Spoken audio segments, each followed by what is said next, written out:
Amaterasu o Mikami. Amaterasu n'est pas seulement une déesse, elle est la raison même de l'existence du jour. Déesse du soleil et divinité suprême du shintoïsme, les empereurs du Japon descendent d'elle. Sa lumière n'illumine pas seulement le monde, elle légitime le pouvoir, l'ordre et la vie elle-même. Lorsqu'elle se réfugia dans une grotte après un conflit familial, le monde sombra dans une obscurité totale. Les dieux durent organiser une célébration pour la faire sortir. Sans Amaterasu, il n'y a pas d'équilibre, littéralement.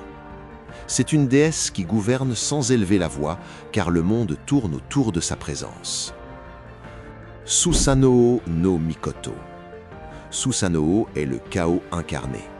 Frère d'Amaterasu, violent, impulsif et destructeur. Il ravagea les champs, provoqua la colère du ciel et causa son propre exil. Mais il fut aussi un héros.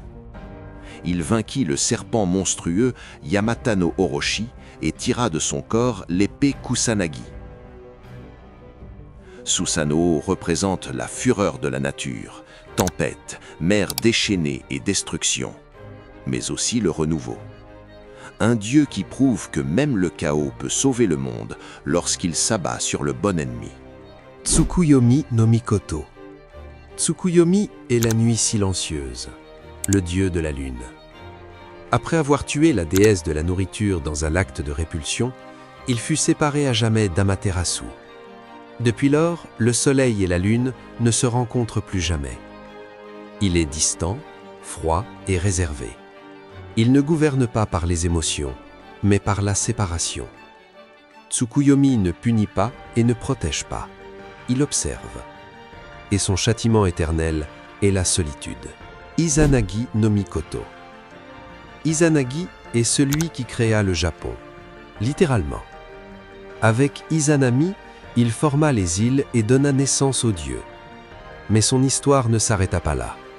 Après être descendu aux enfers et avoir échappé à la mort, il se purifia dans une rivière. De ce rituel naquirent Amaterasu, Tsukuyomi et Susanoo. Izanagi représente la vie, la purification et la renaissance. Le dieu qui démontre que même après l'horreur, le monde peut recommencer. Izanami no Mikoto. Izanami fut créatrice, puis reine de la mort. Elle mourut en donnant naissance au dieu du feu et descendit au Yomi, le monde souterrain japonais. Lorsqu'Izanagi tenta de la sauver, il vit sa forme corrompue et s'enfuit, terrifié. Izanami jura de se venger, apportant la mort quotidienne au monde. Elle n'est pas malveillante, elle est inévitable. La déesse qui rappelle que toute création a une fin. Inari Okami. Inari est l'un des kami les plus vénérés du Japon. Dieu ou déesse du riz, de la prospérité et de l'abondance. Son genre change selon les régions, car Inari est davantage un concept qu'une forme.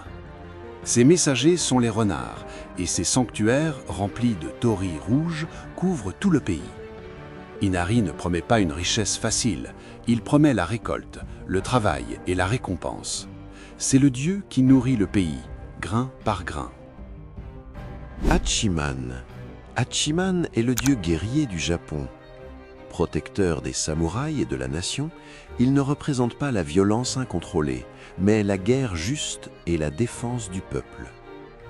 Avant les batailles, on lui demandait sa faveur. Après, on le remerciait pour la survie. Hachiman ne cherche pas la conquête, il cherche l'ordre. C'est l'épée qui ne se lève que lorsque c'est nécessaire. Raijin. Raijin est le tonnerre incarné.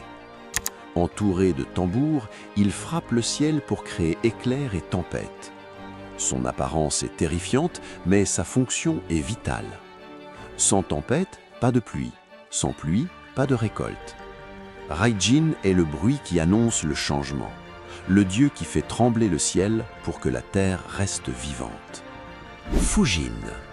Fujin marche aux côtés de Reijin. Il est le dieu du vent, porteur d'un sac d'où il libère des courants capables de rafraîchir le monde ou de le dévaster. Il contrôle typhons, brises et ouragans. Il ne fait pas la différence entre aide et catastrophe. Fujin est la force invisible que l'on ne voit jamais venir, mais que l'on ressent toujours. Benzaiten. Benzaiten est la beauté faite divinité, déesse de la musique, de l'art, de la parole et du savoir. Elle protège musiciens, poètes et artistes. Parmi des dieux de guerre et de destruction, Benzaiten rappelle que la culture est aussi une forme de pouvoir. Une mélodie peut être aussi influente qu'une épée. Bishamanten. Bishamanten est le gardien armé. Dieu guerrier, protecteur, est l'un des 7 dieux de la fortune. Il défend la justice et punit le mal.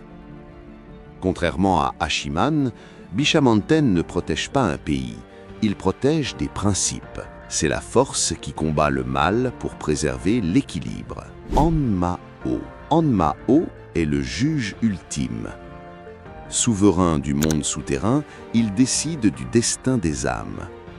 Il examine les actes, les paroles et les pensées. On ne peut pas le tromper, on ne peut pas l'acheter. Devant Onmao, tous sont égaux. C'est le rappel définitif que chaque décision a des conséquences. C'est la fin de ce mythe. Abonne-toi pour ne pas manquer le prochain.